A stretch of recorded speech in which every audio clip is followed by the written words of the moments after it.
Hello বন্ধুরা, কেমন আছো তোমরা সবাই? আশা করি অনেক ভালোই আছো। আর তোমাদের ভালোবাসায় আমিও অনেক ভালো আছি। কারণ তোমরা আমাকে যে পরিমাণে ভালোবাসা দিয়েছ এবং সাপোর্ট দিয়েছ, তা আমি কোনোদিন ভুলতে পারবো না।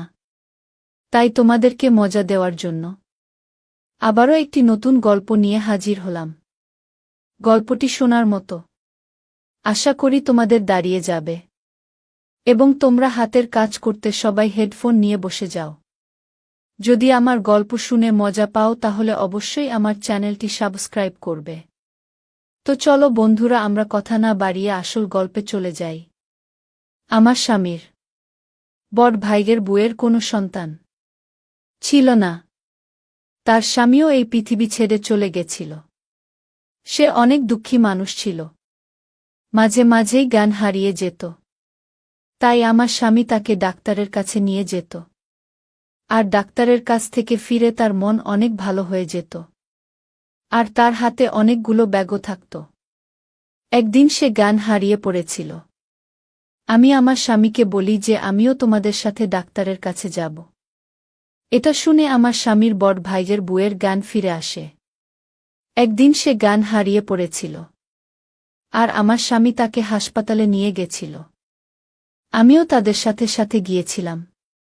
আমি দেখি যে আমার স্বামী তাকে একটা ঘরে নিয়ে যায়। আর তারপরে আমার স্বামী তার বড় ভাইয়ের বউয়ের সাথে। স্বামীর বড় ভাইয়ের বউয়ের আজ আবার জ্ঞান হারিয়ে পড়েছে। আমার স্বামী তাকে নিয়ে গাড়িতে বসিয়ে ডাক্তারের কাছে নিয়ে গেছে।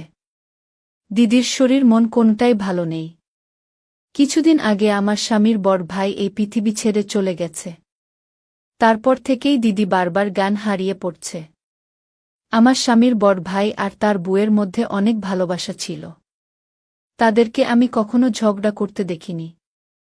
আমার স্বামীর বড় ভাইয়ের হঠাৎ করে হার্ট ফেল হয়ে যাওয়ার কারণে উনার মৃত্যু হয়। উনার মৃত্যুর পরে দিদি 4 দিন ধরে কিছু খায়নি। আমি তাকে অনেক খাওয়ানোর চেষ্টা করেছিলাম, কিন্তু সে পরিষ্কার না বলে দিয়েছিল। অদ্ভুত ব্যাপার এটাই যে সে কারো হাতে খাবার খায় না।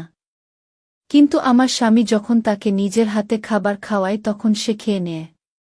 আমি আর আমার স্বামী তার অনেক যত্ন করতাম। একে তো তার কোনো সন্তান ছিল না, আর এখন সে তার স্বামীকেও হারিয়েছে। তার অবস্থা দেখে আমার অনেক খারাপ মনে হতো। আমার স্বামীর বড় ভাই এই পৃথিবী ছেড়ে চলে যাওয়ার পর থেকে সে রোজ জ্ঞান হারিয়ে পড়ত। আর আমার স্বামী তাকে হাসপাতালে নিয়ে যেত। সে আমার কাছে একটা বড় সমস্যা হয়ে উঠেছিল।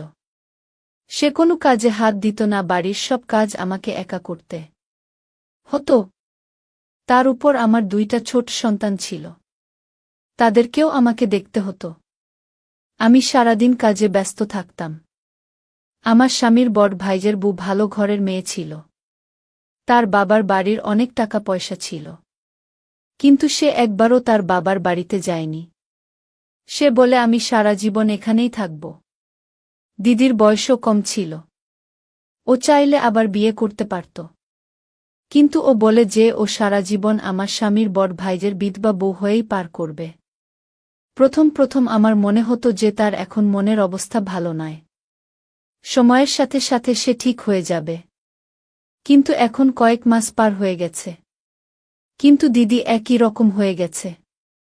আজকাল আমার তার হাবভাব একটু অস্বাভাবিক মনে হয়।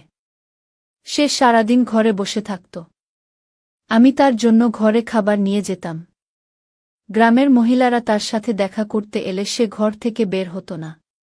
বলতো সে কারোর সাথে দেখা করতে চায় না। সারাদিন সে ঠিক থাকত, কিন্তু যেই আমার স্বামী বাড়িতে ফিরত সে ঘর থেকে বেরিয়ে আসত আর আমার স্বামীকে ধরে কাঁদতে শুরু করত।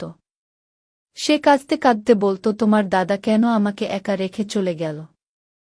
আমি এখন সারা জীবন কিভাবে পার করব?